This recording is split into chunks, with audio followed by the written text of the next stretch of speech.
Hello बच्चों, आज हम सीखेंगे लीनियर इक्वेशन। अब लीनियर इक्वेशन में क्या सीखना है? लीनियर का मतलब ही सीधा लाइन से। तो जितनी भी इक्वेशन यहाँ दिख रही है आपको, पावर सबकी क्या है? 1 है। 1 है तो समझ जाओ वो क्या है? लाइन, बेसिक चीज।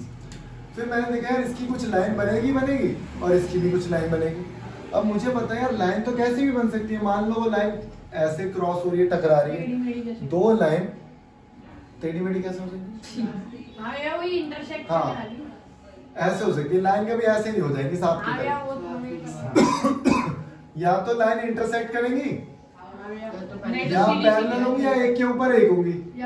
और कोई केस तुम्हें पता तो बता।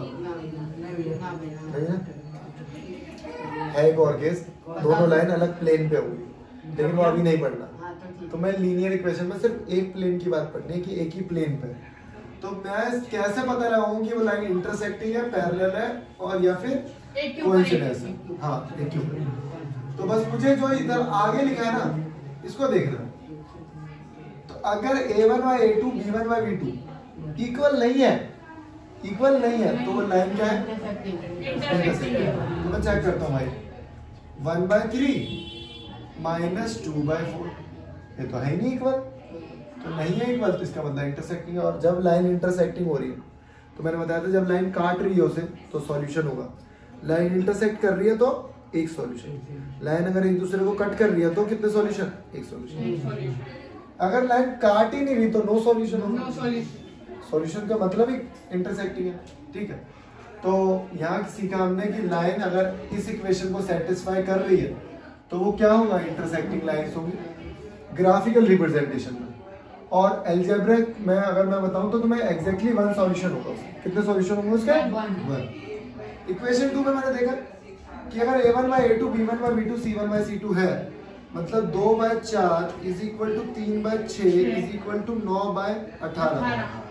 तो मैंने देखा 1/2 1/2 1/2 1/2 1/2 1/2। तो मैंने देखा यार ये लाइन तो क्या है? कोइंसिडेंस, मतलब एक के ऊपर एक है भाई। ये लाइन कैसी है? एक के ऊपर एक।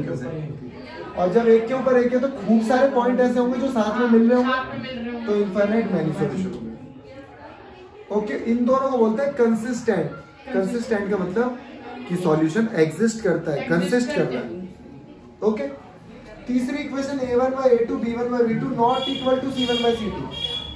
अब ध्यान से देखना, मैंने देखा 1/2 इज इक्वल टू 2/4 इज ऑल्सो 1/2। काट दो। लेकिन ये कितना आ रहा है? 1/3 आ रहा है प्लस का, जो कि कोई फायदा नहीं है। ये दोनों बराबर है लेकिन ये बराबर नहीं है। ऐसा कब होगा? जब पैरेलल लाइन के स्लोप बराबर होते हैं, मतलब झुकाव बराबर होते हैं। अगर वो ऐसे भी पैरेलल है, देखो ध्यान से, एंगल बराबर है, स्लोप बराबर होगा, झुकाव, तो पैरेलल लाइन में क्या होगा? No solution. पैरेलल लाइन में क्या होगा आपका? No solution. बस एक चीज और, तो ये है इनकंसिस्टेंट कि इसमें सॉल्यूशन कंसिस्ट नहीं करते। तो बहुत सारी क्वेश्चंस आते हैं इस पे। आपको बहुत सारी इक्वेशन दे देंगे, बोल देंगे 2 इक्वेशन दे दी और यहाँ पे इसकी जगह पता क्या लिख देंगे? के लिख देंगे भाई। तो आपको पता है जब दोनों इक्वल है और यहाँ मैंने के लिख दिया तो के की वैल्यू मैं निकाल सकता हूँ। Got my point?